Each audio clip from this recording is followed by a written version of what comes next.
Hello and welcome to another in our series of webinars about LIBOR transition. As has been our approach throughout this series, today we're looking at LIBOR transition from yet another angle. This time we're focusing on the legal aspects that might arise as a result of the demise of LIBOR as a benchmark reference rate. To be completely clear, I've said it before and I'll say it again, irrespective of what you may have read or heard, LIBOR transition will happen and it's beholden on all of us, and that's everybody involved in the financial markets, however peripherally, to work together and develop solutions that are going to work for the market as a whole. So, talking about the documentary challenges. In the USA, the New York Fed General Counsel has referred to LIBOR rather excitingly as a DEFCON 1 litigation event, if ever I've seen one. He was actually referring to what might happen if fallbacks and associated language are not in place in contracts that mature after the end of 2021. But in this increasingly litigious world, it's all too easy to see that the arrival of class action suites and the like on the back of transition, with the associated costs, be they financial, reputational, or the wider resultant loss of focus in the underlying business, are all too possible. And today, we're going to talk about how legal advisors can actually help prevent us getting to that stage. As usual, we'll start with recent developments in the transition and the 2020 roadmap, and then move on to explore more around the key legal challenges and some of the practical steps that corporates can take.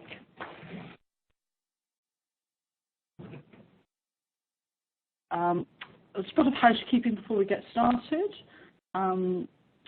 You'll see a button on your screen that allows you to submit questions. We'd like the session to be as interactive as possible, so please don't wait until the end, but submit questions as we go through, and we'll endeavour to cover off as many as we can. If you do ask a question, we won't mention your name or company, so please do feel free to ask anything. I can't guarantee that we'll answer all of them, but you can ask what you like.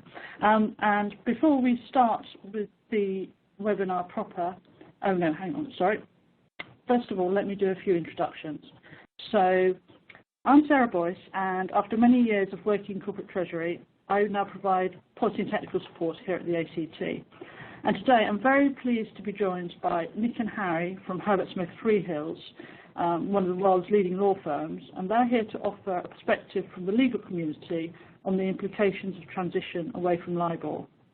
And John Jackson, I'm really pleased to say, has also joined us from Trent. Many of you will know him, and he's generously offered to give some thoughts from a corporate perspective. So, Nick is a partner in the finance practice at Herbert Smith Freehills, and he is the co-leads the firm's LIBOR transition program. Currently spends a lot of his time working, advising clients across all affected sectors on LIBOR transition. So hopefully he'll have a lot of relevant things to tell us today. He's joined by Harry Edwards, who's a partner in the disputes team, she's going to say, looking at Harry. And he co-leads their thought leadership on litigation and regulatory risks arising from LIBOR. And he's all about the litigation, so that's going to be very interesting to hear. Looking forward to hearing from him on some of his thoughts as to the potential implications. And as I've already mentioned, John is a Group Treasurer of Trent and has a long and illustrious, varied career as Treasurer. Thank you, sir. That's all right. Well, he's both a further and a former council member of the ACT, and what John doesn't know basically isn't worth knowing. So anyway, we're just going to kick off with a couple of polling questions to get us started. The first of which is very simply to understand whether or not you've actually commenced your LIBOR transition plan. So if you could click yes or no on the submit button, that would be great. This will just give us some ideas as to exactly how far along people are.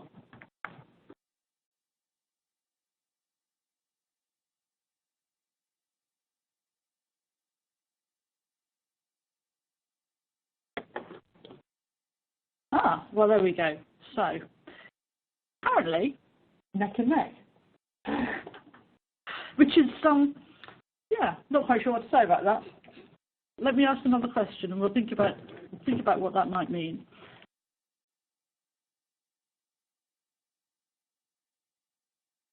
Thinking about LIBOR, have you actually started to contact external stakeholders?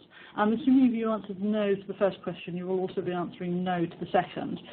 But if you could let us know what you've been doing, that would be really helpful.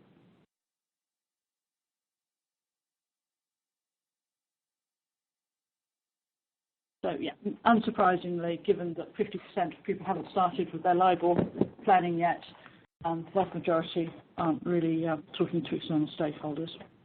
Okay, thank you for that. That's really helpful and helps us to understand levels of awareness and how far through the process people are.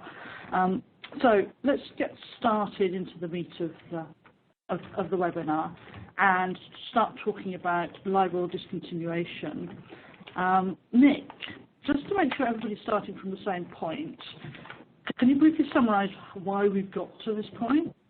Absolutely. Thanks very much, Sarah. So the reason for this discussion, and as many of you will be aware from what you've seen in the press or amongst discussions with fellow treasurers, is that LIBOR will be discontinued. The current target date is 2021, and the agenda seems to be very much targeted towards that. It seems like a long way away, but it's not, given the amount of changes that will need to take place. As everyone will know, LIBOR is a foundational bedrock of the international financial system. It's a reference rate used in a variety of different financial products, loans, derivatives, bonds. We speak now about LIBOR, but this is the same is true for other IBORs, interbank offered rates. So this isn't just a UK LIBOR problem, but it applies in other geographies. As we say on the slide, the reason for this is twofold. Primarily that LIBOR as a market indicator is intended to represent or reflect the rate at which banks lend to each other on an unsecured basis for the relevant term in the relevant currency. Following the financial crisis, the bank funding models have changed, and so the existence of an interbank unsecured borrowing market is now very, very small. And so the concern, and it's been a long concern, is that LIBOR represents a market that no longer exists. And so these are estimates of how much it would cost to borrow money for the relevant term. That, of course, is combined with the well-documented issues around manipulation that have troubled LIBOR. Those two things are, of course, linked, but the lack of a representative market means that it is more prone to manipulation. So that sort of sums up why it's happening. The quotes on the slide are hopefully self-explanatory. These are very clear statements from the regulator, clear signals that this change will happen not too long from now. What will it be replaced by? Well, in all jurisdictions, it's likely that there will be risk-free rates, or nearly risk-free rates, to give them their full terminology. So in the UK, that's SONIA. In the US, that's SOFR. And these are overnight rates. That's really helpful. Thank you very much indeed. So, having given a little bit of background, perhaps we could turn and talk about the more recent developments in the various more specific markets. Nick, do you want to kick off with the derivatives market, since that's your particular favourite topic? Indeed, for my sins. So I think it's worth saying that the derivatives market is probably the furthest ahead out of the three principal financial markets that we've listed out there on the slide. There's good reason for that, because the derivatives markets are the heaviest users of LIBOR and other IBOR products. It's by far the biggest volume of transactions. And so some time ago now, the international regulatory community tasked ISDA and others, when the transition was first mooted, to lead the charge in the transition away from IBOR rates. So ISDA has been at the forefront, and the derivatives market has been at the forefront, and that's been reflected in large-scale market-wide consultations, where ISDA has consulted with the market to take the market's view on what a replacement for an IBOR would look like. And so those consultations, there was one last year, and there's been another one that just closed over the autumn. Those consultations have now resulted in the selection of what's called an overnight compounding of the relevant rate. So that means, in simple terms, you take the overnight rate for each day in the accrual period and you compound it, and that is your foundational change or replacement of what was a forward-looking term rate. On top of that is to be added a spread adjustment. So the sort of key point to note here is that the overnight rate is lower than the term rate. By its nature, it's a shorter shorter period. It doesn't price in credit risk, and so the overnight rate, as compounded, is then adjusted by what's called a spread adjustment. And part of the consultation has been on how that spread adjustment is formulated. And in the derivatives market, that will be done by what's called a historic look back of the difference between the overnight rate and the IBOR rate. And that could be over a 5 or 10 year period. And there's various different ways of doing that. So the derivatives market has been at the forefront of the change in this area. And as a consequence, we are likely to see at the beginning of next year new documents, amendments to the existing ISDA documents, the 2006 definitions primarily, which will factor in the replacement rate and the trigger events, of course, which will lead to the change from the IBOR rate to the replacement. So we're sort of past the early stages of what the new rate might look like, and we're into now the more mechanical aspects, some of the more finer details around how the replacement will be constructed. But at the risk of jumping ahead, presumably you'll need to, as a corporate, you need to be careful that if you're changing the derivative language, that your loan language doesn't become out of kilter. I think that's absolutely right, and it's a key issue for everyone to be aware of, is that products are interdependent. And so, as Sarah mentioned, if you've got a loan or indeed a bond and you've taken hedges for that, the derivative hedges, the floating rate risk in the borrowing, then there is a risk that different markets are at different stages, and therefore, if one were to agree to derivative language now, you may find yourself with a hedge that moves at a different time to the underlying debt product. Absolutely. Yeah, it's a real headache, and it could affect things like accounting, hedge accounting, for instance, things like that. You know, ideally from a corporate perspective, you want everything to move at the same time, and there to be no basis risk between the different products. But it looks the way it's heading at the moment. It's hard to see that that's going to happen. And presumably, this probably isn't good news either, but presumably not only are products moving at different rates, and we'll come back to the other products in a second, so I've jumped off topic slightly, but also by currency, they're going at different speeds? Yes, exactly. Yeah. So from what we see, the UK and the US is the furthest ahead. Other geographies are not moving at the same speed. And it's also worth noting that the replacement rates are themselves different. So SOFR in the US is a reflection of overnight repo rates, whereas SONIA is overnight unsecured borrowing. So there are intrinsic differences between the rates. So you could have an underlying borrowing in the currency where the things are moving very slowly with a cross-currency swap, and that's where your difference is, you know. Sorry to laugh. That's really not funny at all, is it? So moving back to recent developments, what about developments in the bond market? So there have been changes, and so the cash markets, as they're referred to, but what we would more typically describe as the bond or loan markets, are moving, but our sense is that transition there is a little bit slower. It hasn't quite got the impetus that it has in the derivatives market for a number of reasons. That there hasn't been the same attention and regulatory scrutiny, but also because those products are a bit harder to make changes to, and for some of the reasons that we will come on to. There have been some public switches of legacy transactions from LIBOR to SONIA in the UK, including a couple of quite recent covered bond issuances, but there has not been significant transition that we're aware of. We are seeing changes to fallback language in the documentation for bonds particularly, and so the waterfall of events that is triggered if a benchmark disappears is becoming a little more refined, and then ultimately there's the appointment of an independent financial advisor to navigate the transition as and when the benchmark disappears, so to alight on the replacement rate and to make the relevant spread adjustment. So the focus there is more on fine-tuning the language as opposed to a full-scale market transition. And John, are you seeing what, if anything, I suppose is probably a better question, what are you seeing coming from the banks when it comes to these recent developments? Are they actually, one of the comments that I get a lot from corporates is that it's fine, we're aware that this is happening, but actually until somebody shows me a new product, there's nothing I can do about it. And I guess I'm focusing really on the financial markets here at this point. But are you beginning to see product? Very little. I think it's quite clear that some banks, particularly one I would mention would be NatWest, who has really pioneered and really started with just advising corporates on what's happening and getting them to think about it. And unfortunately, some other banks have really not got up to speed yet, and in terms of talking to corporates. I think it's really incumbent on the treasurer, though, to start asking the questions and not wait to be told or whatever, to actually go out and start talking to counterparties, to start talking to lawyers when things are coming up for renewal, refinancing, or whatever, to start asking the questions.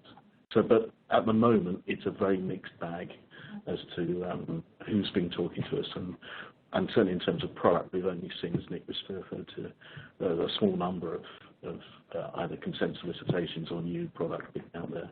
So yeah, the clock's ticking, as Monsieur Barnier would say. Indeed he would. Indeed he would. So it's worth saying, just picking up on what John was saying there, that the expectation from the regulatory community is that this will be a market fix, that this is a market-created problem, and so the market should fix it. And so the message that we all hear is that, you know, it's time to take action and not wait for something to happen, and in particular for there to be a legal fix, as in a change in the law that would make all these problems go away. And so, as John says, it is incumbent on everyone to be aware of the issue and to try and take steps to remedy it. And just one last question before we move on from recent developments. Not really a recent development, but the question of term, particularly with respect to loans, keeps cropping up. Is there any movement, news, perspective that? Yes, it's absolutely. So the loan market amongst the three markets has been the most, I suppose, focused on or waiting for a development of a term overnight rate. And so the sense is that there may have been a slight delay in steps forward in that market, whilst there was a hope for a term market being developed based on the overnight rates. And to date, that has not happened. There's been much discussion around how it might work, but there has not been a observable term rate developed from the overnight rates. And so the comments is that may not happen. And in particular, it may not be ready by 2021. Exactly how it would develop, it might depend on a derivative market that doesn't exist yet, and so there would be no liquidity for it. And so it would seem that may not happen in time for 2021. And so, as we've mentioned on the slide, there has been steps forward in the UK. So a publication of an LMA exposure draft, a sort of discussion draft really, around what a loan that fixes off an overnight rate, compounded as I discussed, would work. That to us is a discussion point as opposed to an end point. It is an indication of how it might work and questions that the market would need to grapple with. But nonetheless, it shows that there may not be the term rate to replace the IBOR that's been hoped for. I think there's a lot of hope at the moment from an end user perspective. That would be a much neater solution than to have to redo your back office in terms of the compounding that Sonia provides. To actually just have a replacement rate would be a much more straightforward solution. I think the problem would be to make sure that there's no value transfer as a result of that. Yeah. And that's I guess the issue with the exposure drafts at the moment, in that it is such an early step in the process. It's not actually helping market participants with that value transfer discussion, because it's in a sense kicking the can down the road in due course.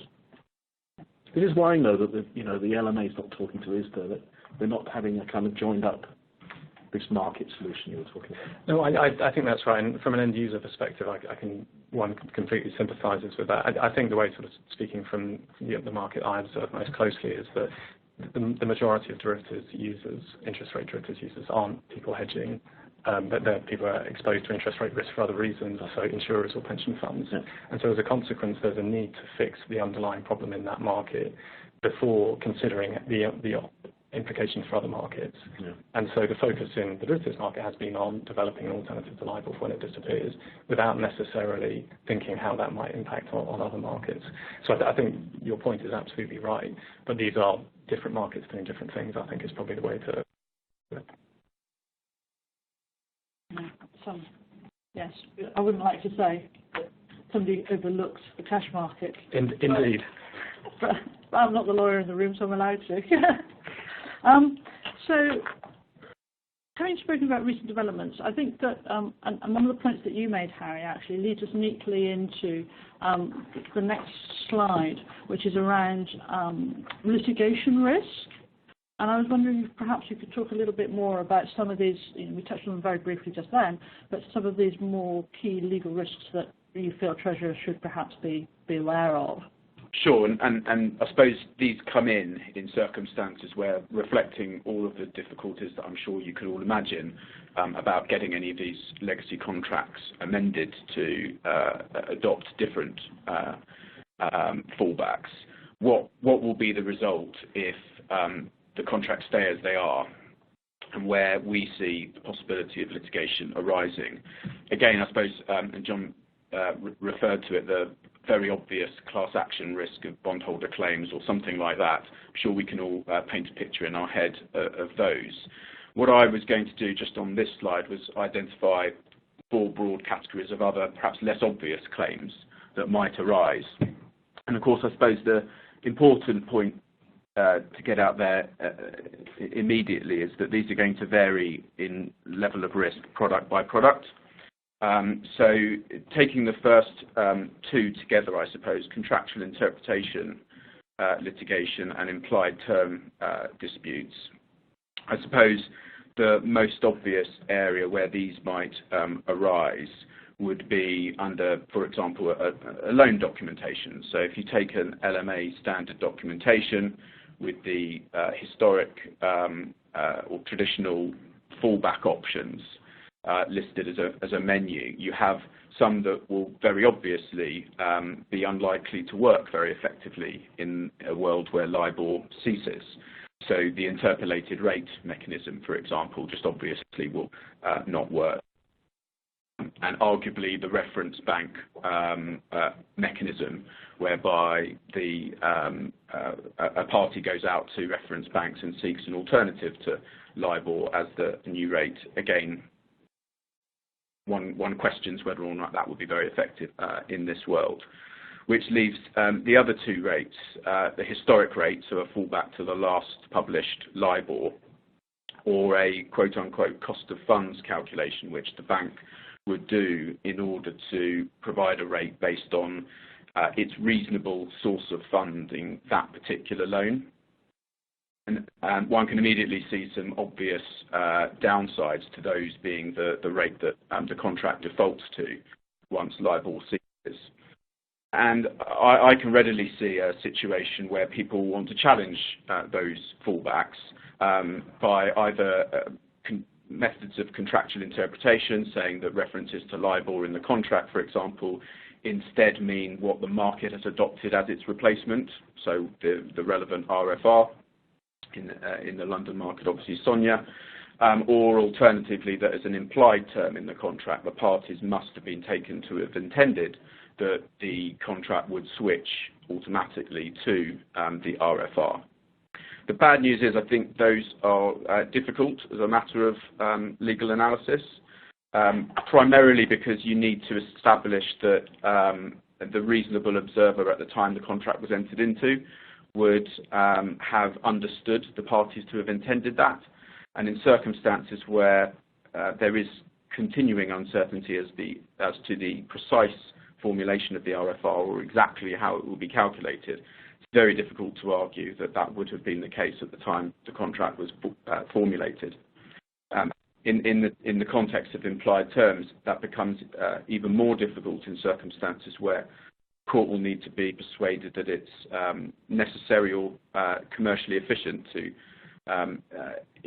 have that implied term. Moreover, that it needs to be clear and unambiguous, and finally, doesn't contradict any express terms. And of course, in the LMA contract, you have those existing fallbacks which are express and are clear, even if not particularly commercially viable. The third one on the list, frustration or force majeure. I mean, again, I suppose looking at the LMA language, that is a bit less likely because you do have these at least likely effective fallbacks, particularly if you have the historic rate even if you'd quibble about the commerciality of them. But in an ISDA context, I think you do have a real risk of frustration or force majeure being an argument that one party may be incentivized to run if they are on the wrong side of the transaction at the relevant time. And that's because the fallback there is essentially a reference bank mechanism, which if the party is not able to get reference rates at the relevant time, then there is a real question mark as to whether or not at that stage the court can be asked to frustrate the contract with all of the consequences that flow from that. The important distinction here between frustration on the one hand and force majeure is that under the ISDA master agreement, if there is a frustrating event, that's it. The music stops, and whoever's out of the money remains out of the money, whoever's in the money remains in the money. So that contract basically just falls away. Exactly. Exactly. Whereas under force majeure, there would be a closeout calculation, so that there would be a much more, if you like, fair end to the contract. Now, those dealing under 1992 ISDAs will find that unless they've adopted the relevant protocol, there is no force majeure clause, so you are left at potentially the whim of frustrating events, whereas those with the 2002 ISDA master agreement, there is a force majeure event. It's obviously not the most clear-cut event for a force majeure. You know, it's not necessarily the type of event that one might have envisaged, but certainly as part of the, I guess, fairness of how to conclude those contracts, that would seem to us to be an argument in favour of applying that clause to this scenario. So do you think that a number of contracts will actually suffer, sorry, it's probably not the right term, either force majeure or frustration, and people won't just mutually agree to let them carry on? So I think the risk of that scenario is increased in circumstances where there will be contracts where somebody is sitting in a heavily out of the money position, and they will be incentivized to suggest that it has been frustrated. So I think that, you know, those are the kinds of factors which might lead that to happen. Yes, because then I want to ask, well, can you litigate if they frustrate? But that's probably not a helpful question right now. The interesting question is, well, what happens when the first person goes to court and argues for frustration? If the court decides that that particular contract is frustrated, what does the rest of the market do? In theory, it could infect all contracts, but that would obviously be a pretty seismic event for the market. Is there anything we can do to mitigate that risk now? So one option would be to, maybe impractical, but to look at signing up to the protocol for the force majeure, to include that if you've got 1992 is the contracts. I mean, I suppose the preliminary point is to work out whether you are on 1992 and whether you have already adopted the protocol. I think it comes back to a point that we'll probably say on a number of occasions. Getting your arms around what your documents look like and understanding how much of a risk this is just an important early stage step to take. So it's probably worth saying that these are at the extremes. We would expect the vast majority of the market to change documents, to take steps to be ready. But I think it's important for everyone to be aware of the potential risks that are there, and that, you know, as Harry's described, that there are legal issues, there are legal risks connected with the discontinuation, and so people should be aware of that, and hopefully that would act as a prompt and an incentive for programs, if they haven't been started, to be started and to accelerate where necessary. Yeah, I guess it's particularly relevant if you've got an old swap with a bank that you no longer have a relationship with. Maybe more risk. Oh, agreed. And just that fourth category very briefly, so challenges to the determination of a fallback rate. If you have a situation, for example, say under an LMA contract, where the rate that you default to is a cost of funds rate, I see the potential for counterparts to the banks challenging those determinations, because there will be difficulty in proving the cost of funds because of the wording of the LMA standard contract, which requires that cost of funds calculation to be done in respect of the cost of funding that particular loan.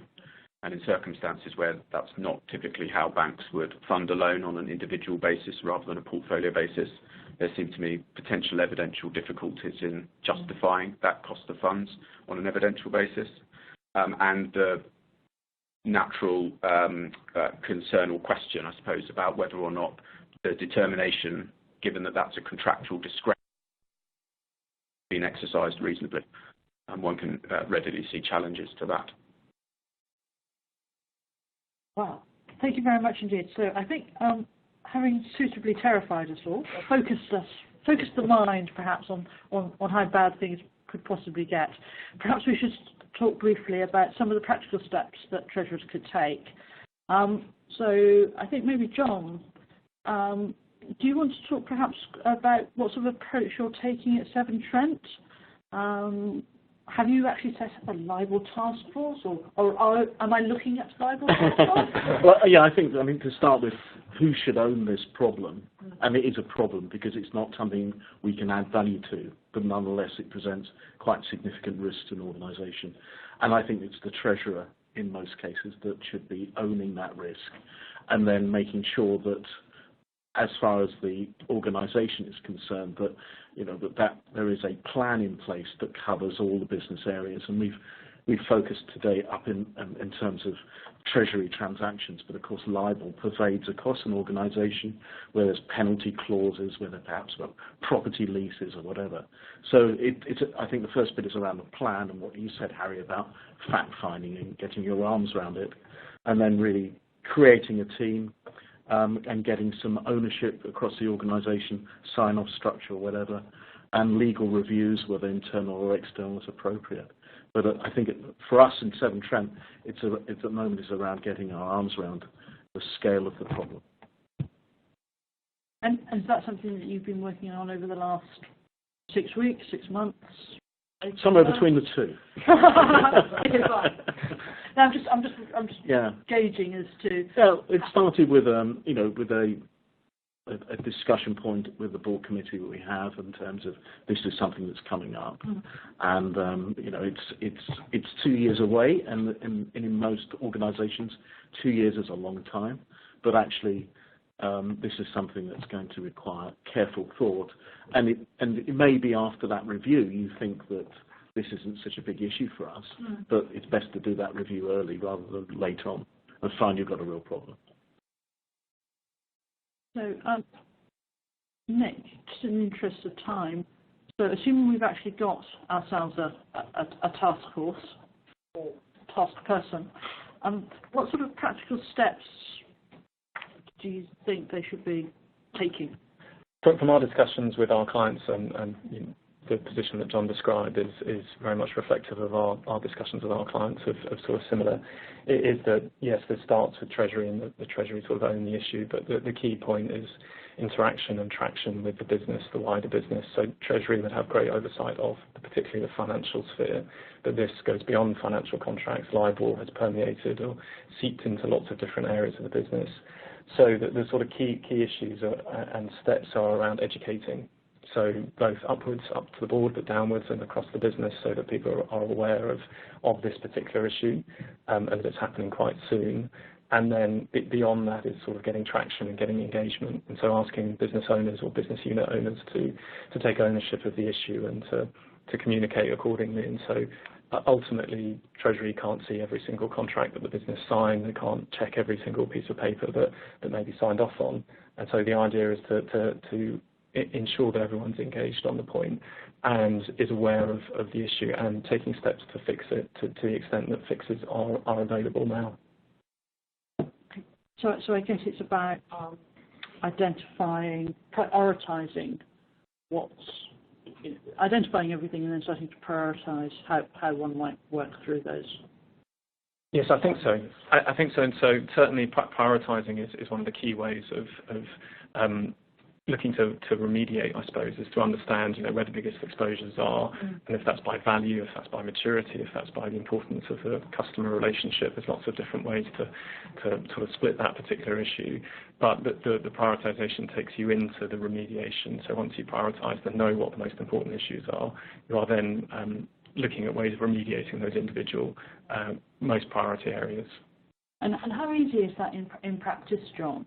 Is it It sounds like a great theory, but I'm assuming that bluntly finding everywhere you have LIBOR can be quite a challenge. Oh, absolutely. Yeah, I mean, some of these contracts will be years old, and this has got to be done carefully.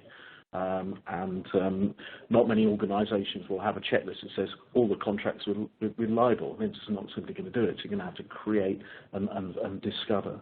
So I think it is going to be a challenge, but it will require the Treasurer to ensure that there's rigor in the process, because what we say, if something does go wrong, it will probably be the Treasurer's fault. But I guess more positively, it's actually another good example of where the Treasurer actually needs to be embedded within the business rather than in an ivory tower, because a lot of these eyeballs are going to be out in the business. Arguably the easier ones to spot, and I'll click on the slide in a moment, are going to be the ones that are in financial markets, i.e. the ones that you as a Treasurer would deal in day out. And the trickier ones are the embedded. Yes, it is. So our approach has been to go through my finance colleagues, so the business partners in the business, and we're looking for them to do the discovery work, them to do the assurance, as it were, that they've identified what they need to identify. So moving on to some of those practical steps. Nick, Harry, what sort of practical steps are can a Treasurer take when we're looking at those financial contracts? So I think the way that we see this in the discussions that we've had with our clients is that there's a tendency, and it's natural in financial contracts to wait for the market solution, to think there's an issue, it's market-wide, the market will fix this. And that's absolutely right, and that's not the wrong way to look at it. But I think where we urge caution is that the idea that the market fix is the right fix for everyone, and indeed understanding the implications of that market-wide fix are important steps. So, certainly as lawyers, we get to see lots of contracts being changed and repapered in the market. This one is different because it has an economic impact. So prior mass repaperings, GDPR, MiFID II, whatever they may have been, those were changes, but they weren't substantive economic changes, whereas this one has an economic impact. It will change the value of an instrument potentially. So understanding what the market fix is, what it means for you, and so by signing up to an ISDA protocol, that will mean that you change all of your derivative contracts under ISDA with the counterparty. Is that the right thing for you to do at that particular time? That's a practical question that everyone should consider before they take the necessary steps to do so. So I think our thought is to be aware of the market solutions, but not necessarily to rely on them in every circumstances, and to understand them as to how they will impact the contracts that you're changing. And what it means to you, to John's point earlier, understanding what it means across your different types of products. So exactly what we referred to earlier in terms of the basis risk between a cash product on the one hand and a derivative on the other. Adopting, as Nick said, that is the solution will do what it does for your derivative contracts, but how does that impact on the loans that those derivatives were put in place to hedge, for example? And I guess that leads neatly into the whole hedge accounting conundrum. The fact that I'm aware that the ISB are working quite hard, as it happens, to try and make sure that hedge effectiveness is not lost through this process. That's right. But I'm guessing accounting isn't the only wrinkle. No, it isn't. I mean, I think there are other things. There's operational risk in this, and that back office systems are going to have to change, and they're going to change from, in our particular environment, from a straight-through processing environment to one where we're going to have to bring in some manual interventions. And if we go to the compounding route on Sonia's, for instance, that's going to be more complex. It's not simply one rate that just drops into our system. And if we've got different products doing different calculations, even more operational risk. So it's about talking to our software vendor and asking the right questions around when are we going to see an update to our system, and when are we going to be able to test that. And I think one other point I'd make is that it's not just about legacy.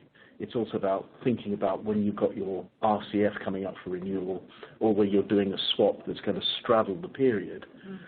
Make sure you get the right wording in place to cover you, because obviously we're quite a lot clearer now what's going to happen, and then think about how you're going to move from one to the other and how you're going to price that. So it's, as I say, not just a legacy thing. It's going to be a headache for us. We've got our RCF coming up for renewal probably in the next 3 to 6 months. What do we do? Do we make it SONIA? Do we go with LIBOR and then change? Do we have a mechanism? How many of the banks that we have could do SONIA now? Those are sort of questions that we... And heaven forbid that it's actually multi-currency. Yeah, not in our case. Because I don't think anybody knows how that's going to work going forward. Okay, that's really helpful. Thank you. Just in the interest of time, I'll just ask a question of Nick, just looking him in the eye. You know what's coming. So everybody says that really LIBOR transition is just an opportunity to make money, take it away from the corporates, and you put it in the pockets of the banks and the lawyers. I mean, poor old lawyers, you hear it. I've got a violin, it's very small. But I was just wondering if there are some actually practical steps and more constructive ways that we can think about how legal advice is helpful, and the lawyers, you should be getting your lawyers involved. Yes, I think that's right, and it's... I'm glad you haven't walked out the room. Yeah, so it's a criticism we receive all the time, of course, and this one is different because this is it's coming from a different angle. It's a regulatory change that's being driven here, so it's very much a market-wide issue, and as we've discussed, it's happening relatively soon. I think an external advisor can do so much. I think John has very neatly pointed out a number of these things are internal and are not strictly legal issues, systems issues and discussions with the business. But the value that the legal advisors can add is firstly at the sort of strategic level, the issues that Harry has discussed. So there is litigation risk connected to this change. There are legacy contracts which will have issues and will need to be fixed. There's also advice on what changes are going to documents now. Understanding what the trigger events are for a benchmark event, for instance, is of course key. As John mentioned, this is an issue for new and legacy contracts. So there's that sort of strategic advisory piece. Connected to that, there is the whole issue of legacy contracts, so the many, potentially thousands or only a few, depending on the business, of contracts that will need to change in some way. So it's a big ask for any Treasury team to go and read every single one of those contracts and understand how they need to be fixed. And that's where law firms are very well placed to assist on what is essentially a big repapering process. So what does the contract look like? Is there an appropriate trigger event? Is there an appropriate fallback? I think if you're looking in a world of non-financial contracts, the answer to those might well be no. How do we change those? And that's where, if there's a significant number, the law firm can add real value by commoditizing what could be a very drawn-out process. There's different ways of doing it. And I think, conscious of time, that the one point that we would make here is that technical tools, AI, and other equivalent systems have benefits, but those benefits are equally weighed down by limitations in that there's no single fix to this, there's no magic bullet, there's no program you can plug in that makes this issue go away. It's a combination of different steps and phases that are needed at each particular point across the journey, and where we as legal advisors come in is really advising on the documents, how they need to change and changing them themselves. I think that's... is there anything that... Do you find these boys even vaguely helpful? She says rudely pointing to... Thank you. From our perspective, it's not something we asked for. It's just presented a significant risk to us in a number of different facets, one of which is a very significant legal risk, which will possibly involve us with renegotiating contracts, getting consents, ensuring that the language in the future is fit for purpose, and you have to mitigate that risk with quality legal advice. Yeah. We have no choice. And I think the point that has been alluded to, but maybe not made clearly enough, is that arguably the derivatives are a relatively, inverted commas, easy fix because ISDA protocols will manage that process arguably. But when it comes to your bond documentation, your loans, but particularly your commercial contracts, that arguably is where the bigger challenges are going to lie, because it's a harder problem to solve. There's not one size fits all for those products. Yes, exactly. And when it comes to any point of change or consent or whatever, there's opportunities and there's Yes, somebody's got their hand out somewhere. Yeah. Yeah. So I'm very aware that, as ever, we've been chatting. So we're coming towards the end of our time, so perhaps I could just ask one final question, which is, if there's just one thing that you'd like treasurers to be doing or asking or thinking about between now and, let's say, Christmas, because it's not that far away, and I'd like to get the C word in when I can, what would that be, Nick? So I think our key takeaway is to educate. So I think, amongst the Treasury community, there's probably awareness of this issue, but outside of that, in the business, this feels like a discussion amongst the financial markets, but it's not. It has an impact on the business more broadly, and so the extent to which people can be brought with you on the journey is, I think, the key thing. Yeah, and I would say engage. There are opportunities to engage with those that are running consultations, whether it's ISDA, LMA, or whoever else. To engage with banks who reach out to you, to start the discussion, try and make it constructive. I think that will be a large part of the battle. And actually, just on that engage point, before I come to you, John, you've got an extra 30 seconds to think. Right. The LMA consultation paper, a couple of people have actually asked the question, and that will actually be up on our website, and we will see if we can attach it as reference materials to this webinar as well, just so that you can find it easily after the webinar, because we would encourage everybody to look at it, think about it, and comment on it. Yes. So, sorry to interrupt. John? Well, I think my keyword would be plan at this stage, and to understand the size of the problem, and to make sure that you've got an action plan in place, both for what you've got now and what you're going to do in the next couple of years. Great. So educate, engage, and plan. And then we can all go to the pub, which is fine. Sounds contrived. Yeah. I didn't think of that earlier. Do you think that we thought of it ahead of time? Yeah. Anyway, talking of time, we have now reached the end of time. I can't believe how quickly these sessions go, actually. I hope that everybody's found this update informative, and that we've provided you with some thoughts and some new perspectives about the sorts of things that need to be considered, particularly for legacy contracts. Thank you very much indeed for all of the questions. We've had a huge number, as usual, and unfortunately, as is always the way, we haven't been able to answer all of them. But we do produce regular FAQs on LIBOR transition, and we'll include answers to many of these questions on the next FAQs. There will be plenty on LIBOR transition over the next few months on the ACT website, and actually, small plug, there's a corporate round table on the 19th of November in London discussing the latest developments. If anybody is interested, drop me an email or message me through the Q&A on this webinar if you're interested in attending that. You will find details of future events on our website.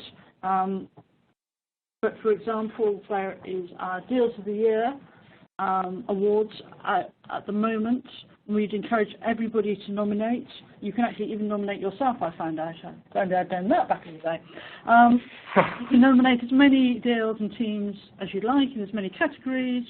Deals categories, it's all about excellence in corporate treasury.